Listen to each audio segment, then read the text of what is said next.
Before we dive in, please remember that the information in this video is for educational and informational purposes only. I am not a licensed financial advisor or insurance agent. The world of insurance is complex and state laws vary dramatically. Always consult with a qualified, licensed professional to discuss your specific situation before making any financial decisions. Let's start with a nightmare scenario that is terrifyingly common. You're driving home from work, maybe you're thinking about dinner, listening to a podcast, when suddenly, you hear the gut-wrenching screech of tires followed by the sickening crunch of metal.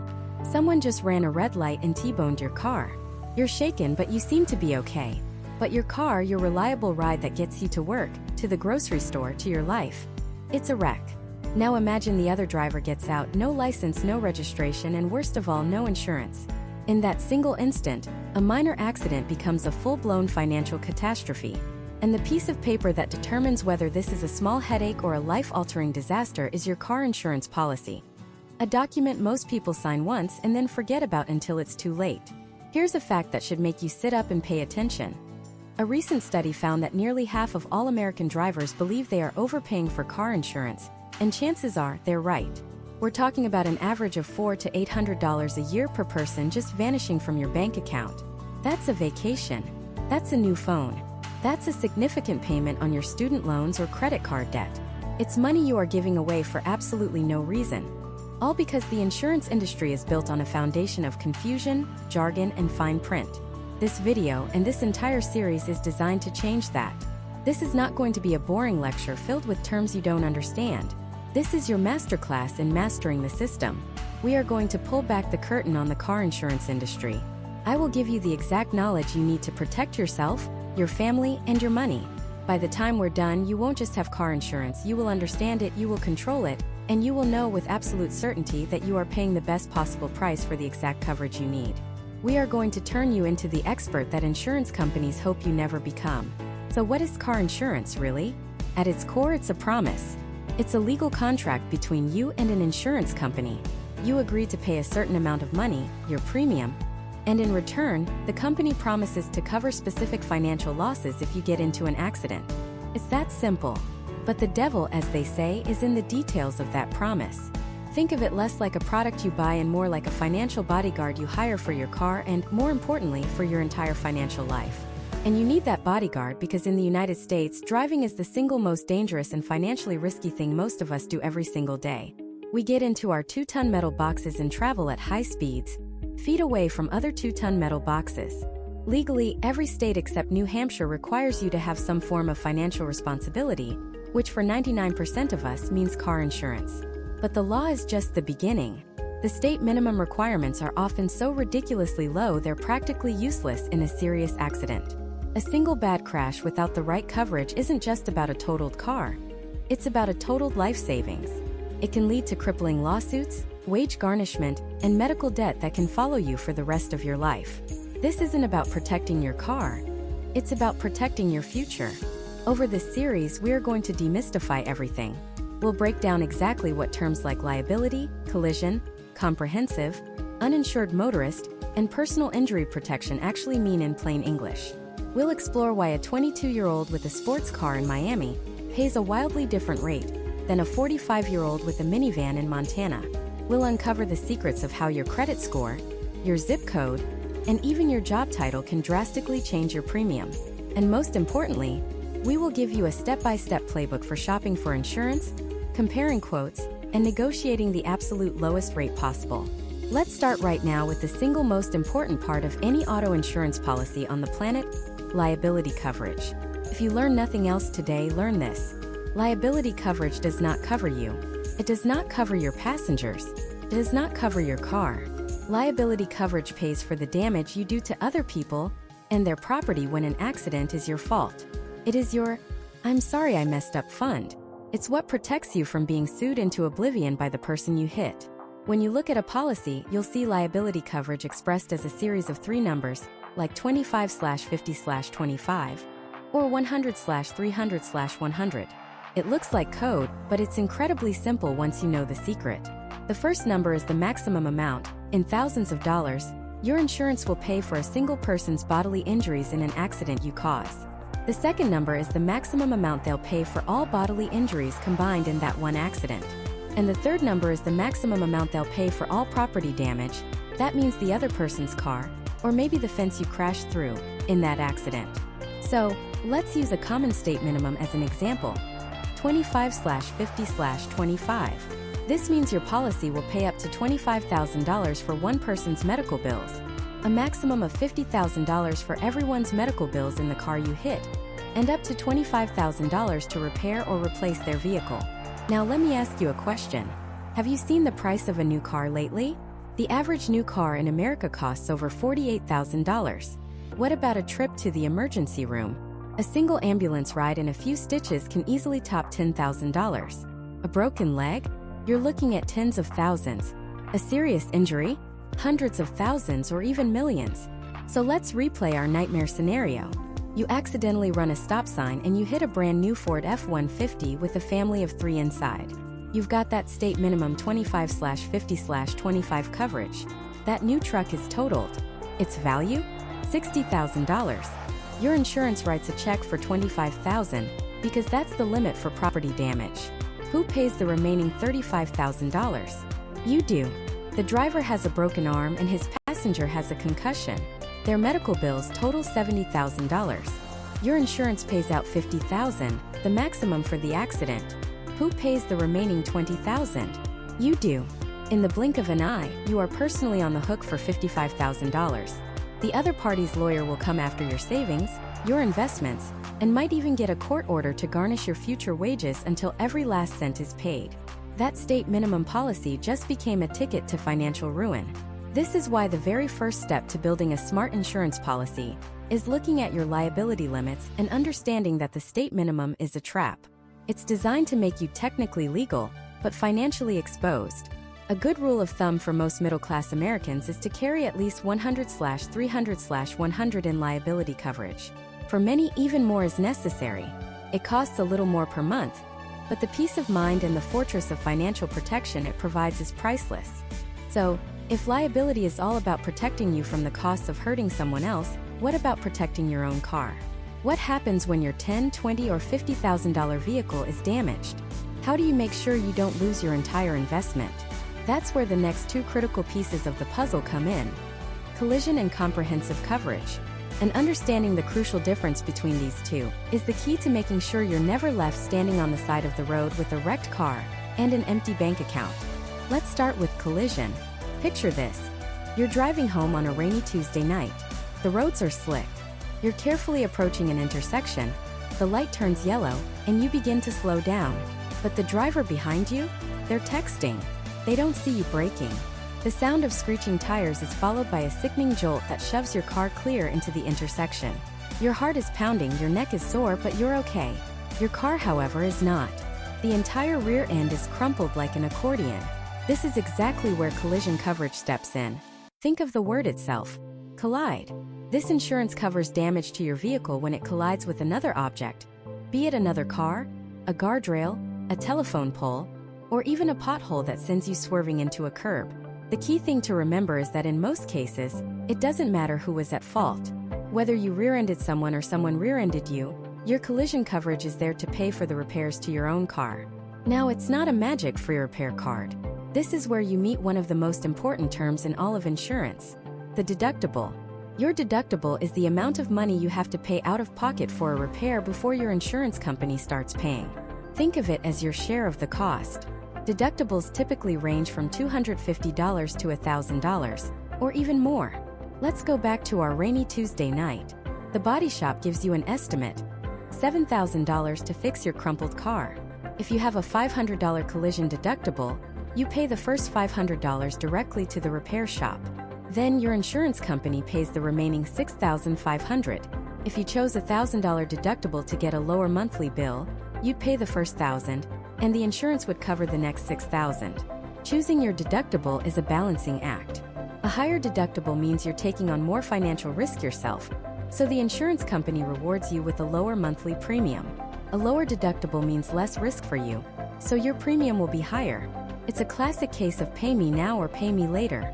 So, collision handles the aftermath of, well, a collision. It's pretty straightforward. But what about all the other chaos the world can throw at your car? What happens if you walk out of the grocery store to find a shopping cart has been blown by the wind into your door, leaving a massive dent? What if a freak hailstorm turns your car's hood into a golf ball? Or what if you're driving down a country road and a deer decides to play chicken and loses? None of these are collisions in the traditional sense. You didn't hit another car or a stationary object. This is where the second piece of the puzzle, comprehensive coverage, comes into play. If collision is for the predictable mayhem of the road, comprehensive is for the unpredictable, the bizarre, the acts of God. It's sometimes called other than collision coverage, which is a perfect description. It covers damage to your car from things like theft, vandalism, fire, falling objects like tree branches, floods, storms, and hitting an animal. Think of it this way. Collision is your car's bodyguard in a fight. Comprehensive is your car's bodyguard against everything else life can throw at it. From Mother Nature's fury to a thief with a crowbar. Just like collision, comprehensive coverage has a deductible. The principle is exactly the same. A tree branch falls and shatters your windshield, causing $2,000 in damage. If you have a $250 comprehensive deductible, you pay that amount, and your insurance covers the remaining $1,750. Interestingly, many people choose a lower deductible for comprehensive than for collision, because the claims are often for things like cracked windshields, which are common and less expensive than a full-on accident. So now you have liability to protect you from hurting others, and collision and comprehensive to protect your own car. But there's another critical term we have to talk about because it determines how much money you actually get if your car is a total loss. Actual cash value, or ACV. This is, without a doubt, one of the biggest points of confusion and frustration for car owners. Actual cash value is what your car was worth the second before the accident happened. It is not what you paid for it. It is not what you still owe on your loan. It is the depreciated value of your vehicle. Cars lose value over time. It's a sad fact of life. You might have bought your beautiful sedan for $35,000 3 years ago. But today, with its mileage, wear and tear, and the simple fact that it's an older model, its ACV might only be $20,000. So if that car is declared a total loss after an accident, meaning the cost to repair it is more than its value, the insurance company is going to write you a check for its actual cash value. In this case, $20,000 minus your deductible. They are not giving you the $35,000 you paid for it. This is a tough pill to swallow for many, but it's how the system works. They are paying to replace the value you lost, not to buy you a brand new car. This brings up a very practical question. Do you always need collision and comprehensive? The law, in nearly every state, does not require you to have them. The law only cares about you having liability coverage to pay for the damage you cause to others. However, if you have a loan on your car or you're leasing it, your lender, the bank, will absolutely 100% require you to carry both collision and comprehensive. Why? Because until you pay it off, the car is their asset. It's their collateral. They need to make sure their investment is protected from every possible angle, whether it's a fender bender or a flood. But what if you own your car outright? What if you're driving a 10-year-old Honda with 150,000 miles on it? It runs great, but you know it's not worth much. Is it still worth paying for collision and comprehensive every month? This is where you have to do some simple math. A good rule of thumb is the 10% rule. If the annual cost of your collision and comprehensive coverage is more than 10% of your car's actual cash value, it might be time to consider dropping them. Let's say your old Honda is worth about $4,000. And let's say the portion of your insurance premium for collision and comprehensive adds up to $80 a month. That's $960 a year. That is way more than 10% of your car's $4,000 value. In this case, you're paying almost $1,000 a year to protect a $4,000 asset. It might make more financial sense to drop those coverages, put that $80 a month into a separate savings account, and effectively self-insure. You're betting that you won't get into a major at-fault accident. If you do, you'll have to pay for the repairs or a replacement car yourself, but you'll have that savings to help. It's a calculated risk. On the other hand, if you couldn't afford to repair or replace your car tomorrow if it were wrecked, then keeping the coverage, even on an older car, might be the peace of mind you need. So you've done it. You've been a responsible driver. You got the required liability coverage. You added collision and comprehensive to protect your own vehicle, and you picked a deductible you can afford. You've built a solid fortress of financial protection around yourself and your car. You should be completely covered no matter what happens, right? Unfortunately, no. Because there's one giant, unpredictable variable we haven't talked about yet. The other driver. What happens when the person who crashes into you has no insurance at all, or has the absolute bare minimum coverage that doesn't even begin to pay for your medical bills? Now your perfect plan has a huge hole in it, and it's a hole created by someone else's irresponsibility. And that is where our next and possibly most important set of coverages comes into play. Uninsured motorist bodily injury, or UMBI, and its twin, underinsured motorist bodily injury, or UIMBI. These are your personal financial bodyguards. They step in to cover your medical expenses, your lost wages, and your pain and suffering when the person who hit you either has no insurance at all, or not enough to cover your bills. Let's rewind to that crash scene. The other driver has no insurance. Your leg is broken, you're out of work for 3 months, and the medical bills are flooding your mailbox. They look more like phone numbers than dollar amounts. Without uninsured motorist coverage, your path forward is grim. You could try to sue the other driver personally, but let's be honest. If they couldn't afford a basic insurance policy, what are the odds they have tens of thousands of dollars in assets just sitting around for you to claim? The odds are practically zero. So you're left holding the bag. Your health insurance might cover some of the medical costs, but what about the high deductibles? The co-pays? The physical therapy that isn't fully covered? And what about the 3 months of paychecks you lost? That money is just gone. But with uninsured motorist coverage, the story changes completely. Instead of chasing a ghost, you file a claim with your own insurance company. You tell them, the guy who hit me was uninsured. Your own policy then steps into the shoes of the at-fault driver and pays you for your medical bills, your lost income, and your suffering, up to the limits you selected. You are made whole, not by the person who hurt you, but by the plan you had the foresight to put in place for yourself. Now, what about that other scenario from last time? The driver who did have insurance, but only the bare minimum $25,000 liability limit. Your medical bills are $80,000. Their insurance pays out its max, the $25,000. So where does the other $55,000 come from? This is where the second hero, underinsured motorist coverage, enters the scene. It's designed for this exact situation. It bridges the gap between the other driver's low limit and the actual cost of your injuries. Your UIM coverage would kick in to pay that remaining $55,000, again up to the limits you chose for your policy. You might be thinking, what are the chances of this actually happening? Well, the statistics are genuinely shocking. The Insurance Research Council estimates that about 1 in every 8 drivers in the United States is uninsured. 1 in 8. That means on your average commute, you will pass dozens, if not hundreds, of drivers who have zero ability to pay for any damage they cause. In some states, it's far worse.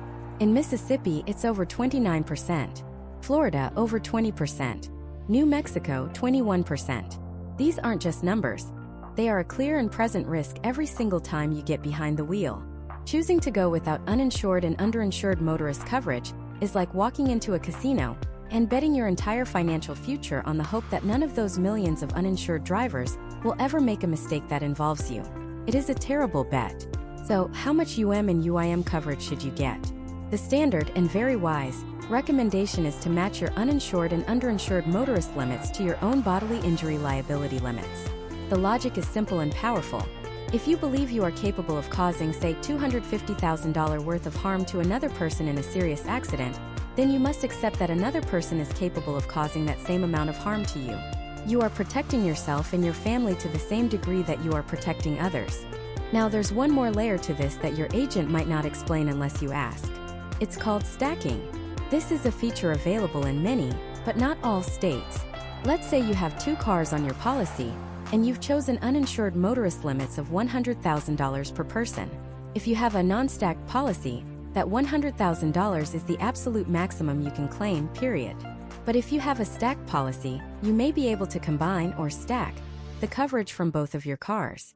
So in an accident, you would have $200,000 of available coverage, $100,000 from car 1 plus $100,000 from car 2, even though only one of your cars was involved in the crash.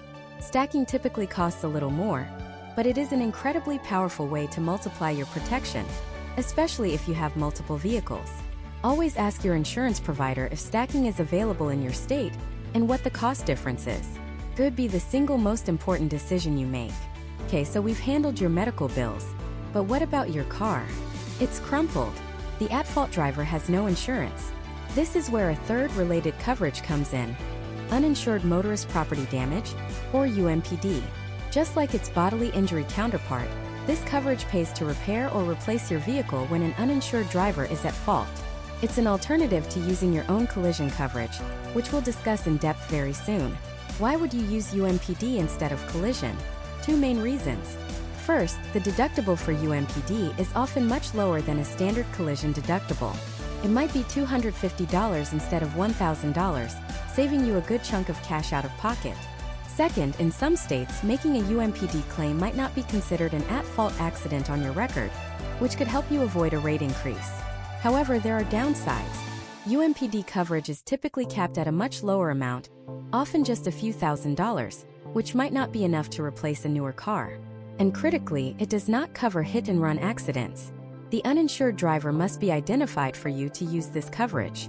So, if someone smashes your car in a parking lot and drives off, UMPD won't help you. At this point, you've built a formidable shield. You've protected your assets from lawsuits with liability coverage. And you've protected your own health and finances from irresponsible drivers with uninsured and underinsured motorist coverage. You have successfully defended yourself from the financial consequences of an interaction with another human being on the road. But cars exist in the physical world, a world filled with chaos that has nothing to do with other drivers. Think about it. What happens when you back into a pole in a parking garage? What happens when a deer, seemingly out of nowhere, decides to redesign the front of your car on a dark country road? What happens when a freak hailstorm leaves your car looking like a golf ball? Or when a thief smashes your window and steals your belongings? Or a tree branch falls on your hood during a windstorm? In every single one of those scenarios, the person at fault is either you or nobody at all. It's an act of nature, an accident, or a crime. Your bodily injury liability does nothing. Your property damage liability does nothing. Your uninsured motorist coverage is completely irrelevant. You're standing there looking at a damaged, undrivable, or even stolen vehicle, and none of the protections we've discussed so far apply. Your shield has a massive hole in it, a hole shaped like the physical car itself. And to patch that hole, we need to talk about the two coverages that are all about protecting your actual tangible investment, your vehicle. These two coverages are collision and comprehensive. Think of them not as part of your shield against the world, but as a suit of armor for your vehicle itself. They are fundamentally different, they cover different disasters, but they work together as your car's personal bodyguards. Let's meet the first one, collision coverage. The name is a dead giveaway. Collision coverage pays to repair or replace your car after it's damaged in a collision with another object. That object could be another car, a telephone pole, a guardrail, a fire hydrant, or even the pavement if your car rolls over. The key word here is collision. Your car was in motion and it impacted something. This is the coverage that springs into action when you back into a post in a parking garage. It's what you use when you slide on a patch of black ice and hit a tree. And here's the most important part. Collision coverage protects you regardless of who is at fault. If someone runs a red light and T-bones you, their liability insurance should pay for your car. But what if they don't have enough insurance? What if it's a complicated he said, she said situation that will take months to resolve? With collision coverage, you don't have to wait. You can file a claim with your own insurance company, they'll pay for the repairs, and then they'll go through the headache of chasing the other driver's insurance company for the money. This process is called subrogation, and it's a huge stress reducer. Even more critically, what if the accident is your fault? Let's be honest, we all make mistakes. You glance at your GPS for a split second too long and rear-end the car in front of you. Your liability coverage, the shield we talked about, will pay for the other person's car. But what about yours? Without collision coverage, you are completely on your own. You're paying out of pocket for a new bumper, a new hood, a new radiator. The bill can climb into the thousands or even tens of thousands in the blink of an eye. With collision coverage, you're protected. Now, this protection isn't free, and it comes with a critical component you need to understand: the deductible. The deductible is the amount of money you agree to pay out of pocket before the insurance company pays a single dime. It's your skin in the game. Deductibles typically range from $250 to $1,000, sometimes even more. Let's make this real. Say you have a $500 deductible on your collision coverage. You get into an accident that causes $4,000 worth of damage to your car. You will pay the first $500 directly to the body shop. Your insurance company will then pay the remaining $3,500. If the damage is minor, say only $400, you pay for all of it. Your insurance pays nothing because the cost of the repair is less than your deductible. Choosing your deductible is a strategic financial decision. A higher deductible, like $1,000, means you're taking on more of the initial risk yourself. As a reward for taking that risk, the insurance company will charge you a lower premium. A lower deductible, like $250, means the insurance company takes on more risk, so they'll charge you a higher premium. The question you have to ask yourself is, how much cash could I comfortably part with on a moment's notice after a bad day? If a $1,000 surprise bill would be a financial catastrophe, you might be better off paying a little more each month for a lower deductible. So that's collision. It's the guardian against the crunch of metal, the impact, the physics of a moving object meeting another object. But what about all the other bad things that can happen to a car? What about the threats that come when the car is just sitting there, minding its own business? For that, we need to meet the second bodyguard, comprehensive coverage. Comprehensive is the great what-if coverage.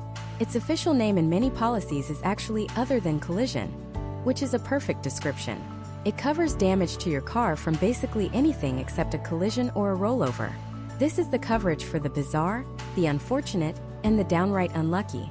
A hailstorm rolls through and turns your car's hood into a golf ball? That's a comprehensive claim. A deer decides to leap in front of you on a country road? Surprisingly, hitting an animal is almost always considered a comprehensive claim, not a collision. Why? The reasoning is that you didn't collide with an inanimate object. You encountered a random, unpredictable hazard. A heavy branch from an old oak tree snaps during a windstorm and crushes your roof? Comprehensive. Your car gets stolen from your driveway? Comprehensive. Vandals smash your windows or key your paint? Comprehensive. A fire, a flood, an earthquake? All of it falls under the umbrella of comprehensive coverage. It's your protection against the chaos of the world. Just like collision, comprehensive coverage also has a deductible, and it works the exact same way. If a tree branch causes $2,000 in damage and you have a $500 comprehensive deductible, you pay $500, and your insurance covers the remaining $1,500. Often, you can choose different deductible amounts for collision and comprehensive.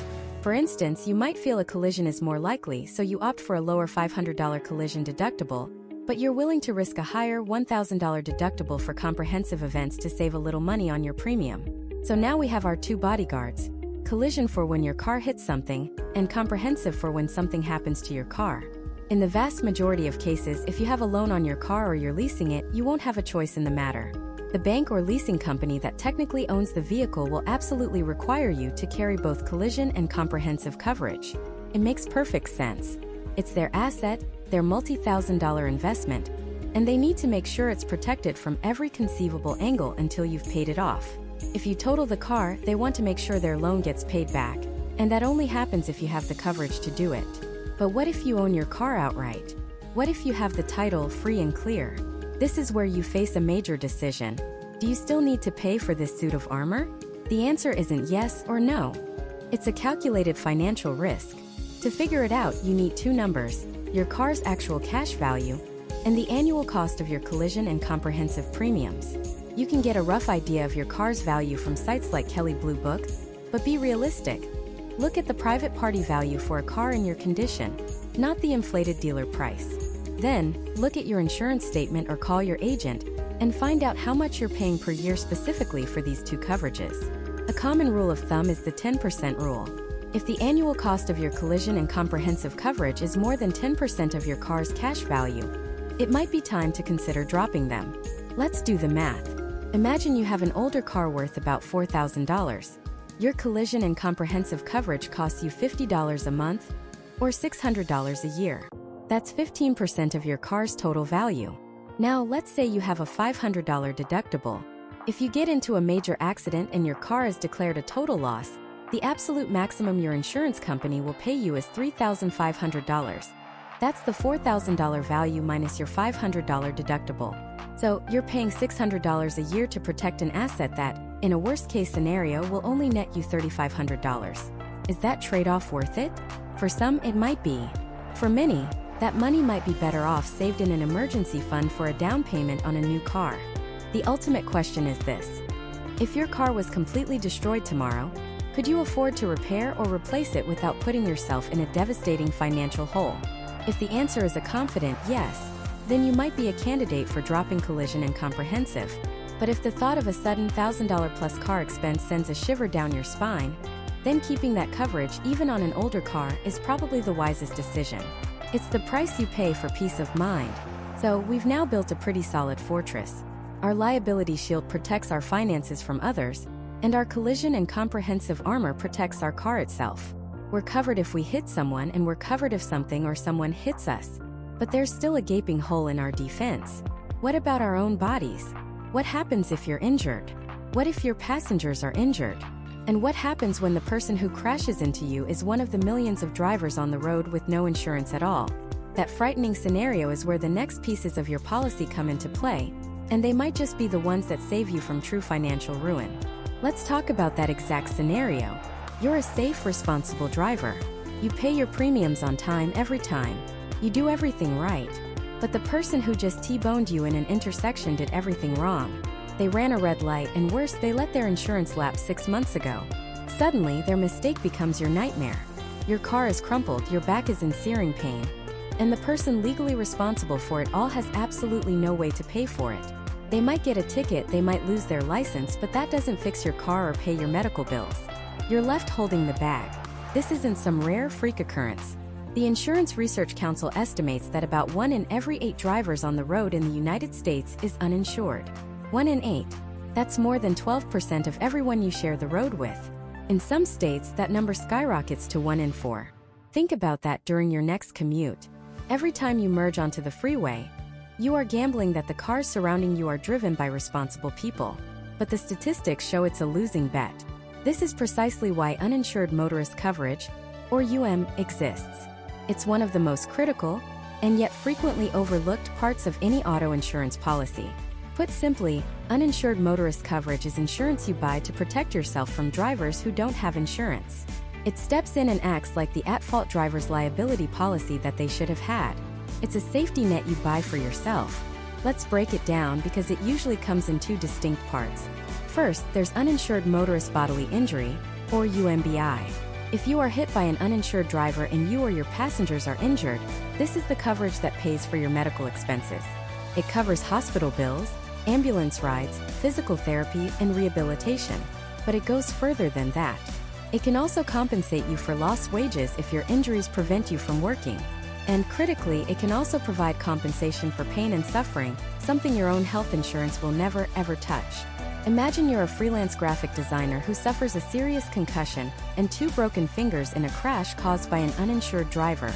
Your hospital bills are $30,000. Your health insurance might cover a portion of that, after your deductible and copays. But you can't work for 2 months because you can't look at a screen without getting a migraine and you can't use your drawing tablet. That's thousands of dollars in lost income. On top of that, you're dealing with chronic pain and the emotional trauma of the accident. UMBI is designed to cover all of it: the medical bills, the lost income, and the non-economic damages like pain and suffering, up to the limits you select on your policy. Without it, you'd be forced to either sue the uninsured driver personally, which is often like trying to get blood from a stone, or bear the entire financial and physical burden yourself. The second part is uninsured motorist property damage, or UMPD. As the name implies, this covers the damage to your vehicle.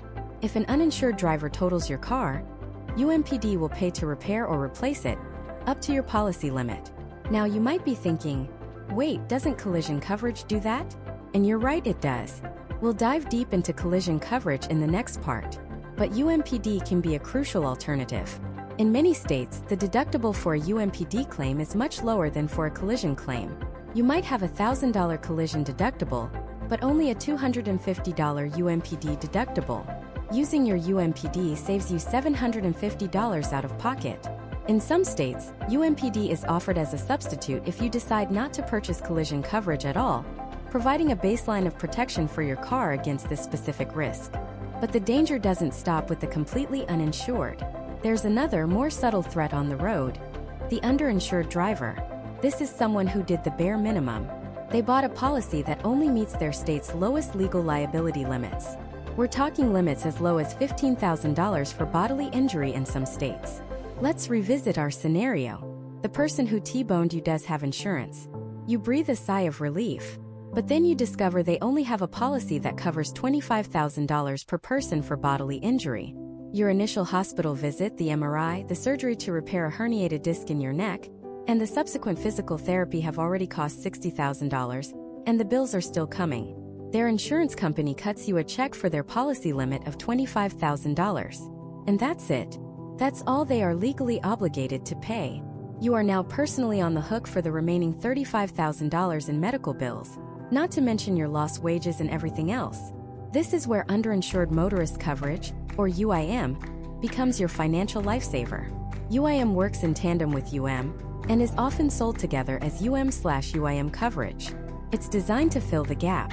It kicks in when the at-fault driver has insurance, but their liability limits are too low to cover the full extent of your damages. In our example, after you receive the $25,000 from the other driver's insurance, you would then file a claim with your own insurance company under your UIM coverage. If you had a UIM limit of, say, $100,000, your policy would step in and pay the remaining $35,000 of your medical bills, and could provide even more for lost wages or other damages, up to that $100,000 limit. It bridges the chasm between their minimal coverage and your actual costs. When you're selecting your UM/UIM limits, a good rule of thumb is to match them to your own bodily injury liability limits. If you've decided that you need $250,000 of liability coverage to protect your own assets if you cause an accident, it's just as logical to want the same amount of protection for yourself if someone else injures you. You are, in effect, buying the policy for yourself that you wish everyone else on the road had. Now for a pro tip that your insurance agent might not explain unless you ask. Stacking. In many states, if you have more than one vehicle on your auto insurance policy, you may have the option to stack your UM/UIM coverage. Let's say you have 2 cars, and you have UM/UIM limits of $100,000 per person. If you choose stacked coverage, you can essentially combine or stack the limits for each car. So in the event of a claim, you wouldn't have just $100,000 of coverage, you would have $200,000. If you have 3 cars, you could have $300,000. It significantly multiplies your protection for a relatively small increase in your premium. It's one of the most cost-effective ways to boost your safety net, but it's not available or works differently in every state, so you must specifically ask about it. Finally, think about one of the most terrifying and frustrating scenarios a driver can face: a hit and run. A car sideswipes you on the highway and speeds off, disappearing into traffic. You're left with a damaged car and maybe an injury, with no one to hold accountable. In the eyes of your insurance policy, a hit-and-run driver is treated as a phantom, uninsured motorist. This is where your UM/UIM coverage once again comes to the rescue. Your uninsured motorist bodily injury would cover your medical needs, and either your uninsured motorist property damage or your collision coverage would handle the car. Without it, you would be left completely on your own. Ultimately, UM/UIM coverage is not about trusting other drivers. It's about accepting the statistical reality that many drivers are not trustworthy, or are simply not prepared for the financial consequences of their actions. You cannot control whether another person pays their insurance premium. You can't control if they buy a cheap, inadequate policy. And you certainly can't control if they decide to flee the scene of an accident. The only thing you can control is how well you and your family are protected from those events. This coverage is the shield you build for yourself. So you've been hit by an uninsured driver, but you were smart, you had the right coverage. Your UMBI is handling your medical bills, and your UMPD is going to fix your car. You've been protected from financial ruin. But what if the damage is more mundane? What if you're the one who makes a mistake? What if a tree falls on your car during a storm? Or a deer jumps out in front of you on a country road? Your liability won't help you, and the other driver's insurance is irrelevant. You're just standing on the side of the road, looking at a wreck that used to be your car. How do you get it fixed? How do you get back on the road? That's where the 2 most commonly purchased, and yet most misunderstood, physical damage coverages come into play, and the difference between them can cost you thousands. Let's start with the biggest lie in car insurance: the term full coverage. I'm sorry to break it to you, but it doesn't actually exist. It's a myth, a marketing slogan. It's a convenient piece of shorthand that has caused more confusion, frustration, and financial pain than almost any other term in the industry. When you ask an agent for full coverage, what you're really asking for, what you're hoping to get, is a policy that includes the 2 types of coverage that protect your car: collision and comprehensive. Let's tackle collision first. The name is pretty straightforward. Collision coverage pays to repair or replace your car if it's damaged in a collision with another object.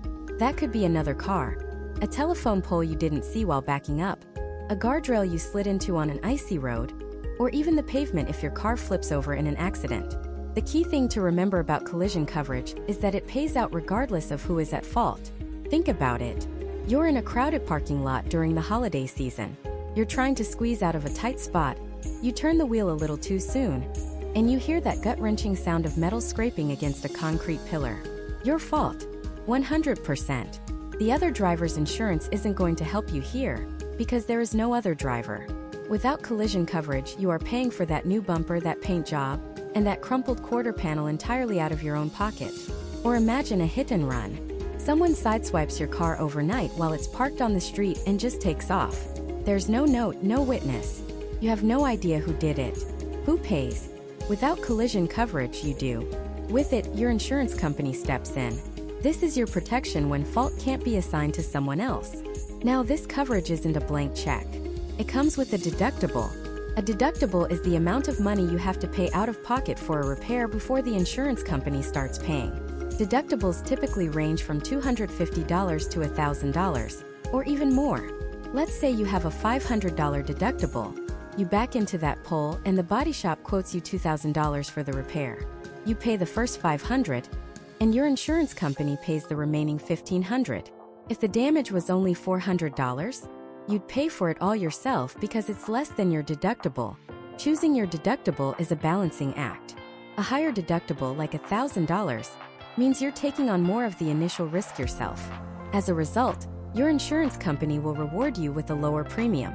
A lower deductible, like $250, means your out-of-pocket costs will be smaller in an accident, but your monthly or semi-annual premium will be higher. It's a question of paying more now for peace of mind later, or saving money now and accepting more financial risk down the road. So that's collision. It covers your car when it hits something. But what about all the other ways a car can be damaged? What about the chaos of the world that has nothing to do with your driving? That's where comprehensive coverage comes in. The official industry name is actually other than collision coverage, which is a perfect description. It covers damage to your car from basically anything except a collision. This is the coverage for the unexpected, the bizarre, the acts of God. A severe thunderstorm rolls through, and a heavy tree branch cracks and falls right on the hood of your car. That's a comprehensive claim. You're driving down a country road at dusk, and a deer leaps out of the woods, right into your path. Hitting an animal is not considered a collision in the insurance world. It's a comprehensive claim. Your car is stolen from your driveway. Comprehensive. It's vandalized, broken into, catches on fire, gets caught in a flood, or gets pelted by a freak hailstorm that leaves it looking like a golf ball. All of these are covered by comprehensive. Like collision, comprehensive coverage also has a deductible, and it works the same way. You choose an amount and you pay that amount first before the insurance kicks in. Sometimes you can choose different deductibles for each coverage. You might have a $500 deductible for collision, but only a $100 deductible for comprehensive, for example. And a quick pro tip. Many policies offer a separate, and often $0 deductible specifically for windshield glass repair, which falls under comprehensive. It's always worth asking about. So, when you put it all together, your liability coverage is to protect others, your collision coverage for accidents, and your comprehensive coverage for everything else. That's what people call full coverage. It's the package that protects you, other people, and your own vehicle. This brings us to the million-dollar question. Do you actually need collision and comprehensive? The answer is sometimes yes, and sometimes it's a calculated financial decision. If you have a loan on your car or you're leasing it, the answer is almost certainly yes. It's not your choice. Your lender or leasing company requires you to have both coverages. Why? Because until you pay it off, the car is technically their asset. It's the collateral for your loan. They need to protect their investment, and that means making sure the car can be repaired or replaced if something happens to it. If you let those coverages lapse, your lender can, and often will, buy a very expensive policy on your behalf and tack the cost onto your loan payment. But what if you own your car outright? No loan, no lease. The title is in your name, free and clear. Now it's your call. And to make the right one, you need to be brutally honest with yourself about two things: your car's value and your financial situation.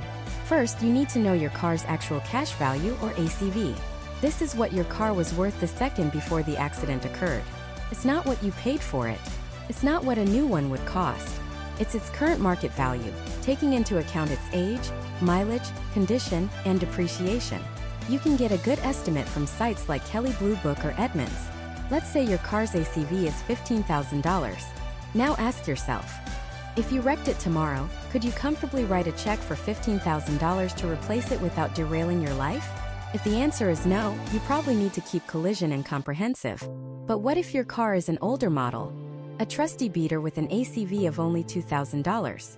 Let's say carrying collision and comprehensive on it costs you an extra $600 a year. You could pay that premium for 3 years and have spent nearly the entire value of the car on insurance for it. In that case, you might decide to drop those coverages, bank the savings, and accept the risk that if you total it, you'll have to cover the $2,000 replacement cost yourself.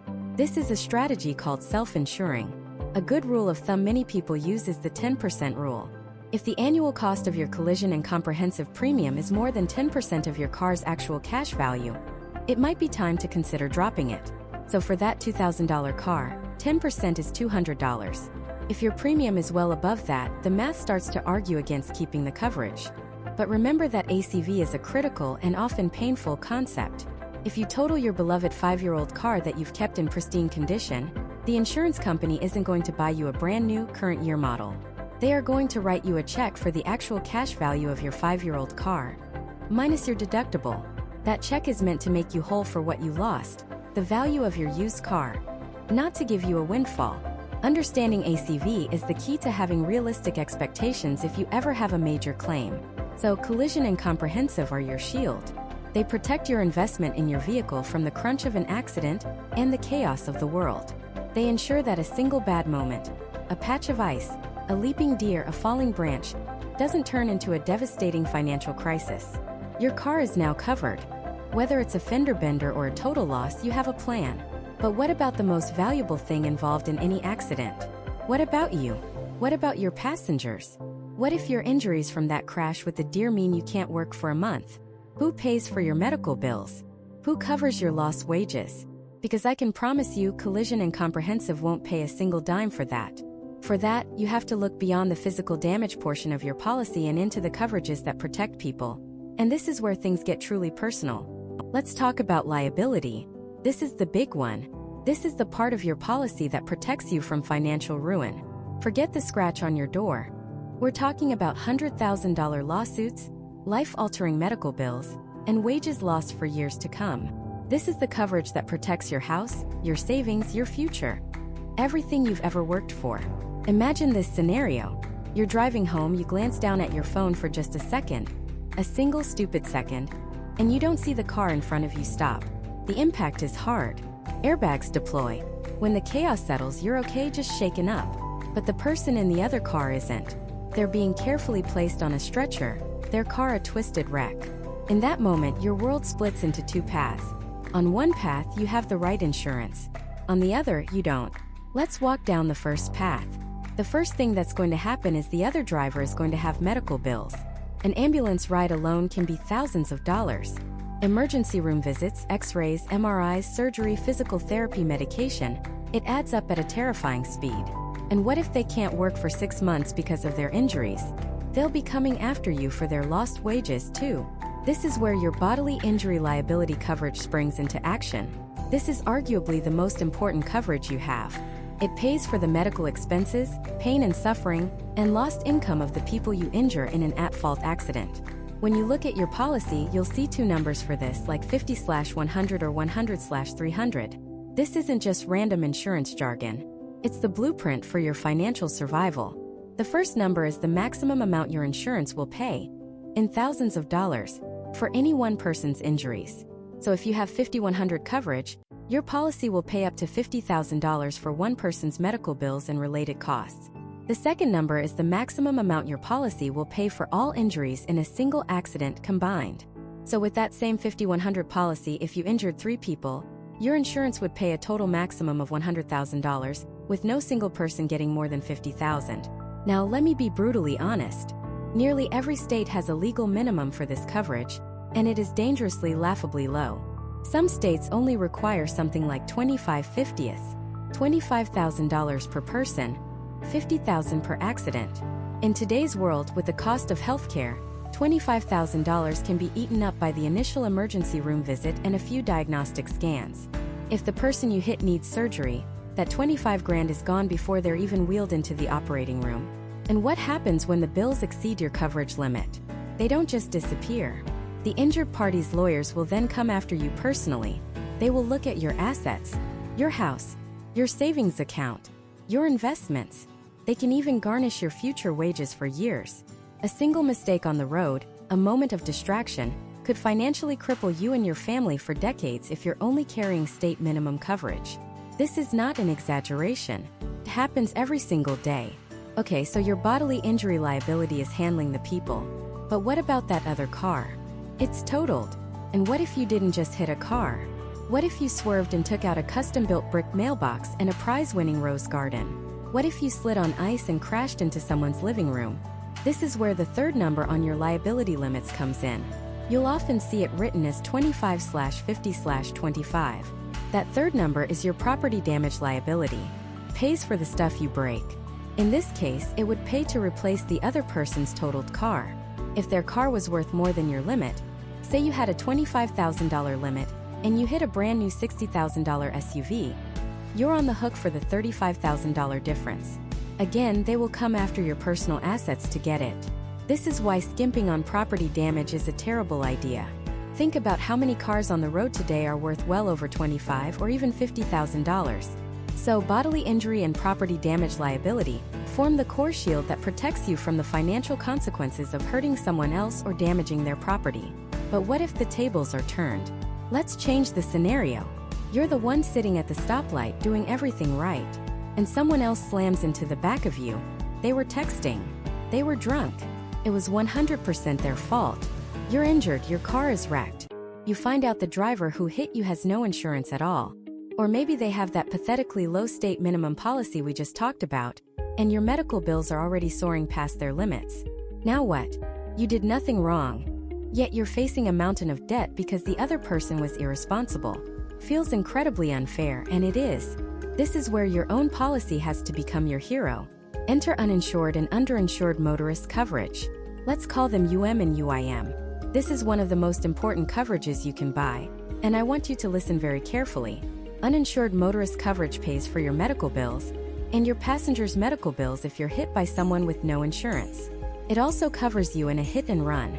Underinsured motorist coverage kicks in when the at-fault driver has insurance, but their bodily injury limits aren't high enough to cover all of your medical expenses.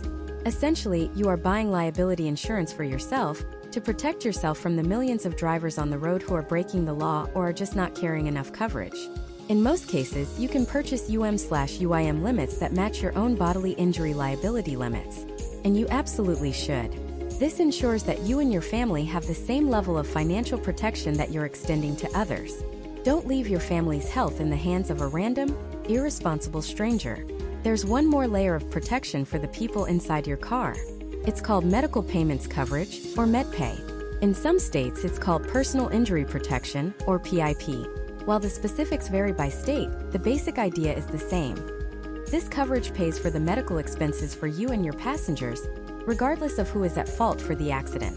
If you have a high-deductible health insurance plan, MedPay can be a lifesaver. It can cover that deductible and other co-pays immediately, without you having to wait for a settlement from the other driver's company. It's relatively inexpensive and provides immediate peace of mind. It covers ambulance rides, dental work if you broke a tooth, physical therapy, even health insurance deductibles. It's the no-questions-asked medical coverage that just takes care of you right away. So let's recap the personal side of this. We have bodily injury and property damage liability, which is your shield to protect your assets when you're at fault. Then we have uninsured and underinsured motorist coverage, which is your sword to protect yourself when someone else is at fault but can't pay. And finally, we have medical payments, or PIP, which is your personal first aid kit, covering your immediate medical needs no matter who's to blame. Together, these coverages create a comprehensive fortress of financial protection. They ensure that one bad day on the road doesn't derail your entire life. But this brings up the most critical question of all. How much is enough? How do you choose the right numbers for these limits? Do you really need 100/300/100? Or can you get by with less? And what's the secret to getting maximum protection without paying a fortune? That question, how much is enough, isn't just about numbers on a page. It's about drawing a line in the sand. On one side is your life, your home, your savings, your future income, everything you've worked for. On the other side is a catastrophic accident, a lawsuit, a financial storm that can wipe it all away. Your insurance limits are the wall you build to protect yourself. The real question is, how high and how strong does that wall need to be?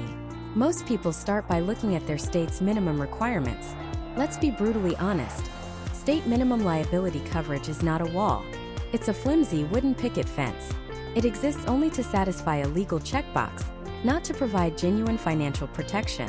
It's designed to be the absolute bare minimum the government thinks you can get away with. Relying on it is like going into a sword fight with a butter knife. Let's take a common state minimum. Something like 25/50/25.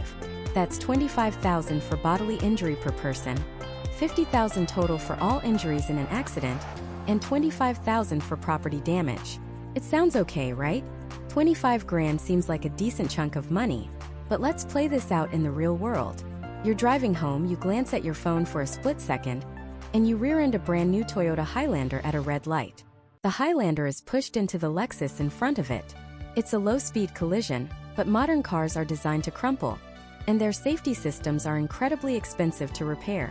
The Highlander's bumper, sensors, and tailgate need replacing. That's an easy $20,000 bill. The Lexus has similar damage, another $15,000. The total property damage is $35,000. Your $25,000 property damage limit is already blown past. You are now personally on the hook for the remaining $10,000. That money is coming directly out of your bank account. And we haven't even talked about injuries yet. The driver of the Highlander gets a nasty case of whiplash and a fractured wrist from the airbag, an ambulance ride, an emergency room visit, X-rays, a specialist physical therapy. The bills stack up with terrifying speed.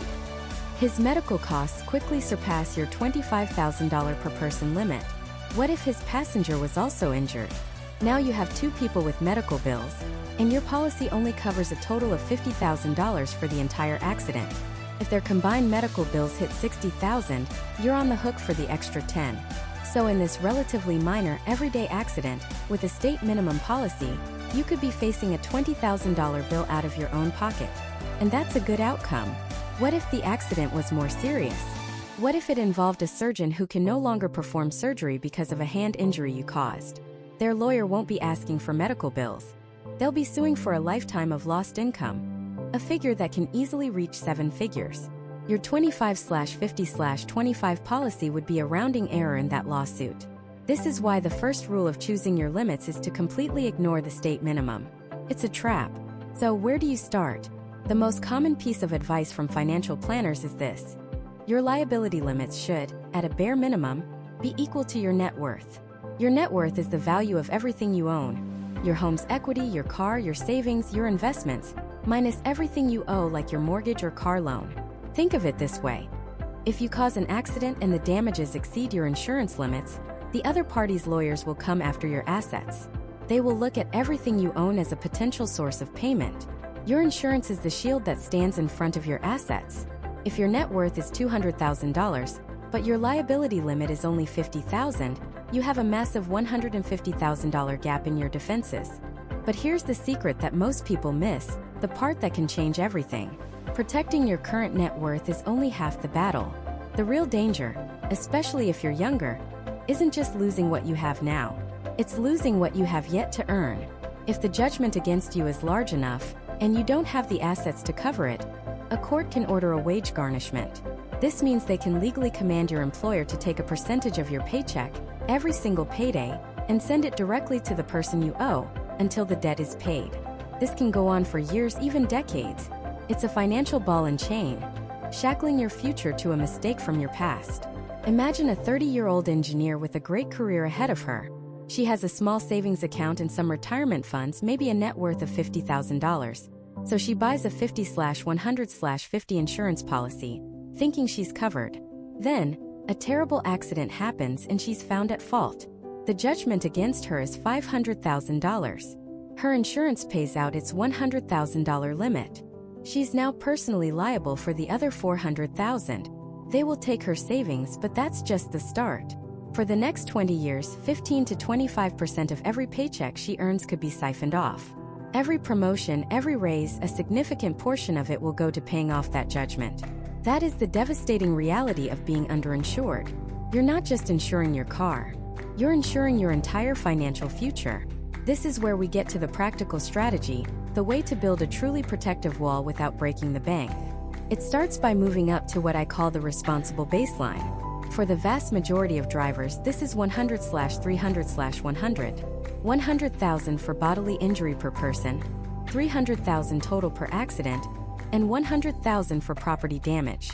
Why these numbers? 100,000 in property damage is enough to cover the cost of totaling almost any vehicle on the road, even multiple vehicles in many cases.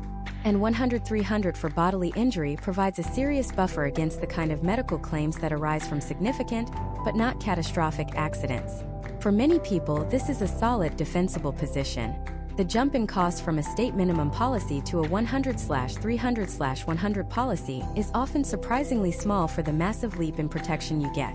If you're a homeowner, have significant savings, or a higher than average income, you need to build the walls higher. Your target should be 250/500/100. This is the level that says, I have assets to protect, and I am taking it seriously. It provides a powerful shield that can withstand the vast majority of lawsuits that stem from even very serious accidents. But what about that catastrophic black swan event? The multi-million-dollar lawsuit? For that, you need the ultimate weapon in personal protection: an umbrella policy. An umbrella policy is exactly what it sounds like. It's a separate insurance policy that sits on top of your auto and homeowner's insurance. It only kicks in when your primary liability limits are exhausted. And it is the single best bargain in the entire insurance industry. You can typically get $1 million in extra liability coverage for just a few $100s a year. Let me say that again. $1 million of protection for what often amounts to less than $1 a day. To get an umbrella policy, the insurance company will first require you to have high limits on your underlying auto policy, usually that 250/500/100 we just talked about. But once you have that, you can add this massive extra layer of security. So let's put it all together. You've designed your fortress. Now you have to choose the right materials. Level 1, the responsible fortress. 100/300/100. This should be the absolute minimum anyone with a job and any savings considers. It protects you from the common, everyday disasters that bankrupt people with state minimum coverage. Level 2, the secure citadel. 250/500/100. This is for the established individual, the homeowner, the family with a nest egg. You have more to lose, so you build your walls higher. This level of coverage will handle almost anything the road can throw at you. Level 3, the financial doomsday bunker. 250/500/100 on your auto, supplemented with a $1 to $5 million umbrella policy. This is the sleep well at night coverage. It's for high-income earners, business owners, people with substantial assets, or frankly, anyone who wants to ensure that one horrible moment on the road can never, ever threaten their family's financial security. Choosing these numbers is one of the most important financial decisions you will ever make. It's the difference between an accident being an unfortunate event or a life-altering catastrophe. Now you know what a strong policy looks like. You understand the stakes. You have the blueprint for your financial fortress. But a blueprint is just a piece of paper. You still have to build it. And you want to build it as intelligently and affordably as possible. The price for that 250/500/100 policy can vary by hundreds, even thousands of dollars between different insurance carriers. So how do you find the company that will give you the best coverage for the best price? How do you unlock the hidden discounts and navigate the complex world of quotes and premiums to make sure you're not overpaying by a single cent? The single most powerful tool you have at your disposal is comparison shopping. It's the golden rule, the #1 commandment of buying car insurance. I know it sounds almost too simple, but you would be shocked at how many people just stick with the same insurance company for years, or even decades, out of a misplaced sense of loyalty. They think, I've been with them for 10 years, they must be giving me the best rate. Here's the hard truth. In the world of insurance, loyalty is often punished, not rewarded. Companies spend a fortune acquiring new customers, often offering incredibly low introductory rates to lure you in. Meanwhile, their long-term, loyal customers often see their rates creep up year after year in a process known as price optimization. It's a fancy term for charging you more simply because their data says you're unlikely to leave. So how do you fight back? You make them compete for your business. Every single year, or at the very least every time your policy is up for renewal, you need to shop around. Before you dive in, let's get organized. This will save you a massive amount of time and frustration. You need to gather a small dossier of information. First, get the vehicle identification number or VIN for every car you want to insure. You'll also need the driver's license numbers for everyone in your household who will be on the policy. Be prepared to provide an estimate of your annual mileage for each vehicle. Think about your daily commute, regular trips, and vacations. Finally, have a copy of your current insurance policy's declaration page. This is the holy grail. It lists all your current coverages, limits, and deductibles, which is essential for making sure you're comparing apples to apples. With your information in hand, it's time to get quotes. You have 3 main avenues to explore. First, you can go directly to the insurer. This means visiting the websites of companies like Geico, Progressive, Allstate, and State Farm, and filling out their online quote forms. The advantage here is that you're getting the information straight from the source. The downside is it's incredibly time-consuming to enter your information over and over again on 10 different websites. The second path is using an independent insurance agent or broker. These are professionals who work with multiple insurance companies, not just one. You give them your information once, and they do the shopping for you, presenting you with several options.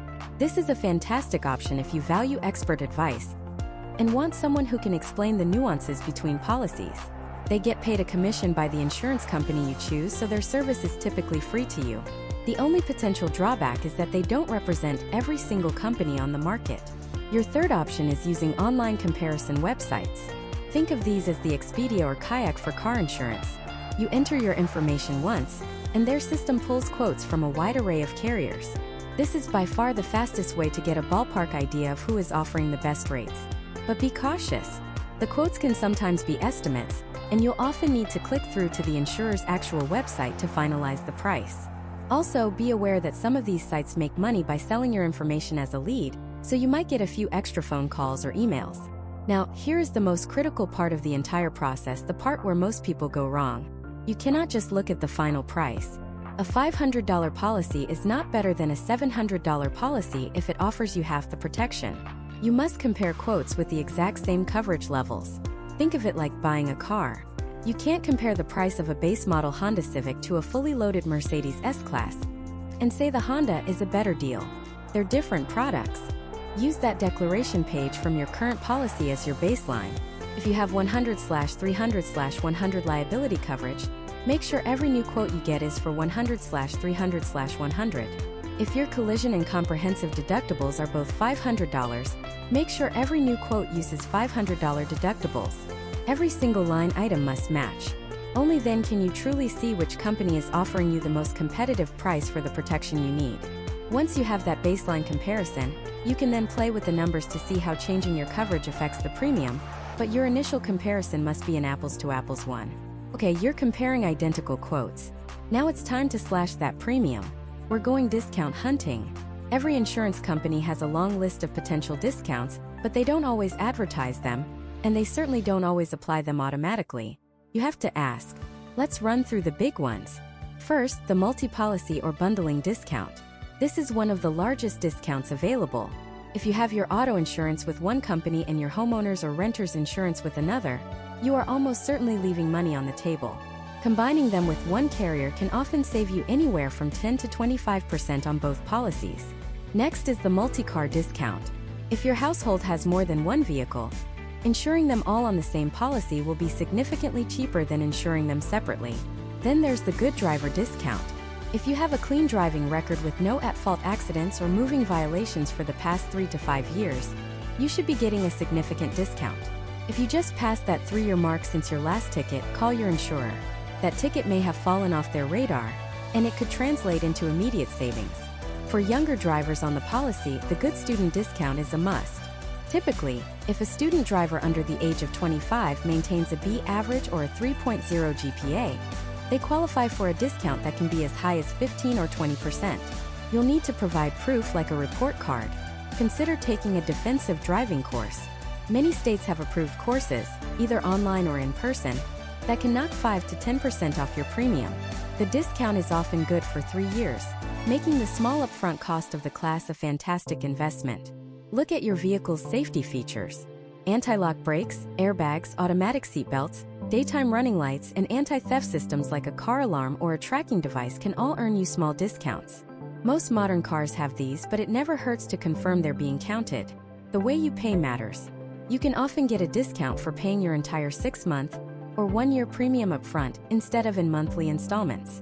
Signing up for automatic payments from your bank account and opting for paperless billing can also shave a few extra dollars off each month. Think about your mileage.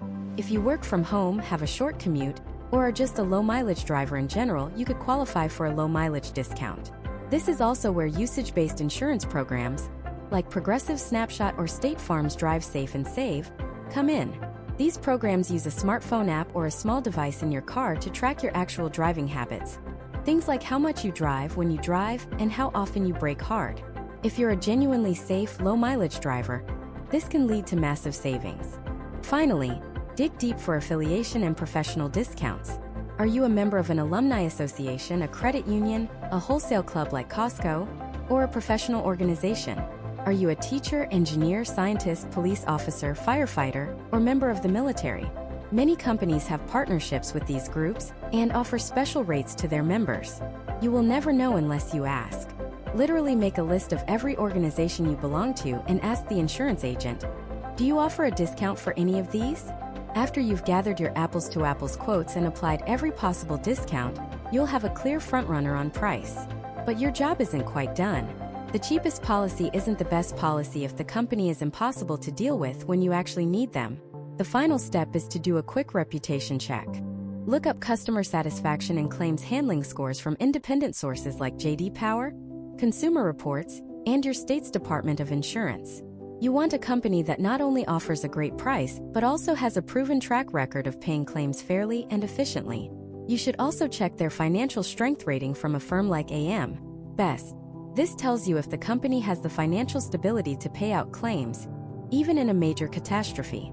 Choosing a company with a high rating in both customer service and financial strength gives you peace of mind that your protection is rock solid.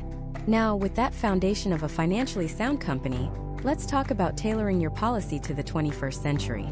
The world of insurance is evolving, and one of the biggest changes is the rise of usage-based insurance, or UBI. You might know it by another name, telematics. This is where the saying, how you drive, becomes just as important as what you drive. Traditionally, insurance companies have relied on broad stroke statistics to set your rates. Your age, your zip code, your driving record, the type of car you own. But UBI flips the script. It uses technology, either a small device you plug into your car's diagnostic port or an app on your smartphone, to monitor your actual driving habits in real time. It tracks things like how many miles you drive, the time of day you're on the road, your acceleration, your braking habits, and even phone usage while driving. If you're a safe, low-mileage driver, this can be a game changer. Why should you pay the same rate as someone who speeds, slams on their brakes, and drives 3 times as much as you do? With usage-based insurance, you don't have to. The safer you drive, the bigger the discount you can earn. Sometimes as much as 30 or 40% off your premium.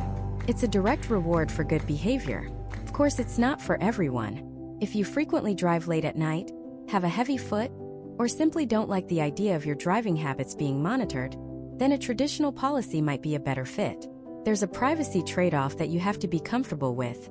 But for responsible drivers, students who leave their car at home for most of the year, or retirees who don't commute anymore, UBI offers a powerful way to take direct control over your insurance costs.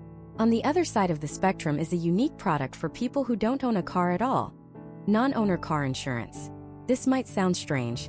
Why would you insure a car you don't have? Well, imagine you frequently rent cars, borrow a friend's vehicle, or use a car-sharing service. The insurance provided by the rental company can be expensive and full of gaps. And if you borrow a friend's car and get into an accident, you could easily exceed the limits of their policy, putting both of you in a terrible financial and personal situation.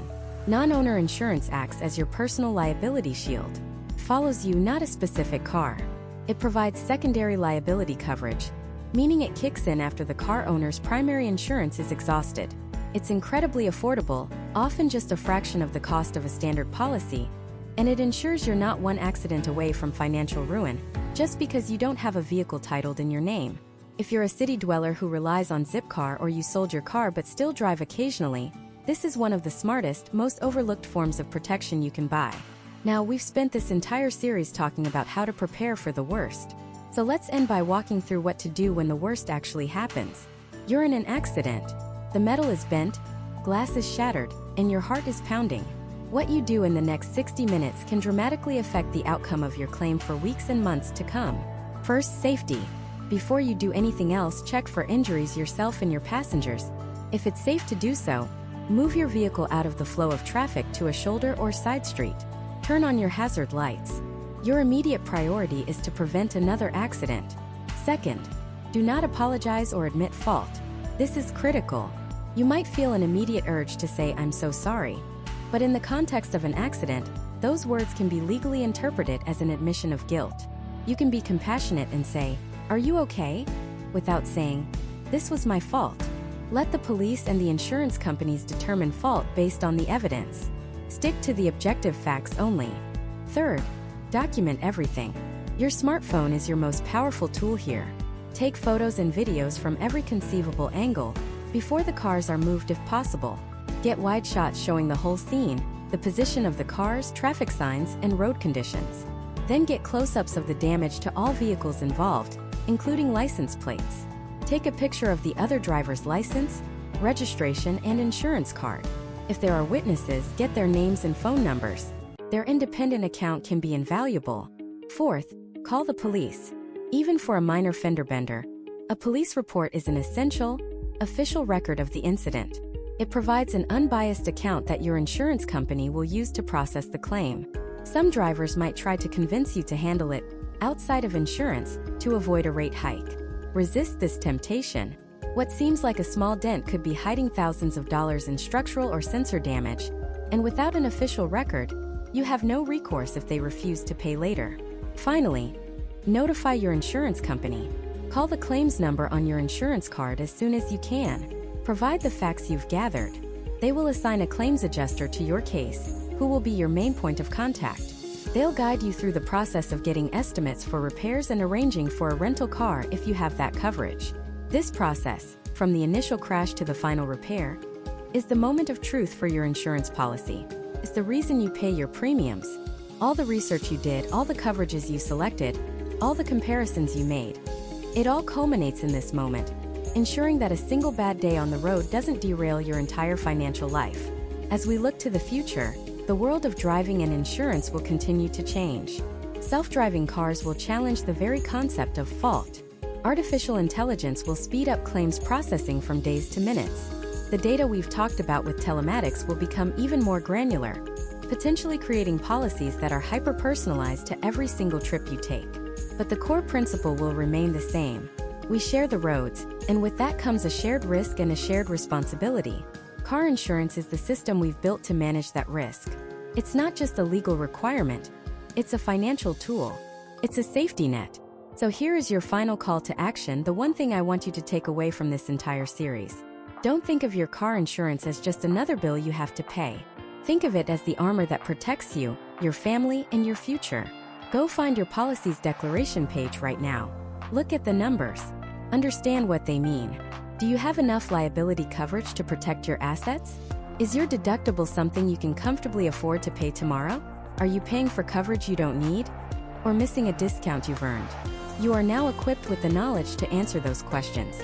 You have the power to stop being a passive bill payer and become an active, informed consumer. You can build a policy that isn't just good enough, but is perfectly tailored to your life. The road ahead is long, and sometimes unpredictable.